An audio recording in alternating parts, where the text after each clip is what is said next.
Hello विद्यार्थी मित्रों, भाई 12 मार्क्स ની અંદર તમને ફંક્શન પૂછાય છે। આ ફંક્શન્સ છે એની અંદર સેક્શન ડી ની અંદર જે કમ્પ્લીટ ધ સેન્ટેન્સ આવે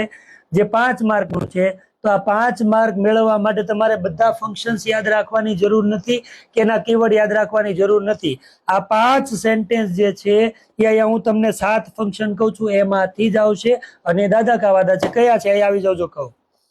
ભાઈ। તો જો કમ્પ્લીટ ધ સેન્ટેન્સ જે છે એની અંદર 7 જ ફંક્શન કરવામાં, એની અંદર સૌથી પહેલા તમારે કરવાનું છે શોવિંગ રિઝલ્ટ, બીજું તમારે કરવાનું છે શોવિંગ પર્પસ, ત્રીજું તમારે યાદ રાખવાનું છે કન્ડિશન ઇન પાસ્ટ અથવા તો કન્ડિશન, ચોથું આવશે કમ્પેરિઝન, સપોઝિશન, હેબિચ્યુઅલ પાસ્ટ।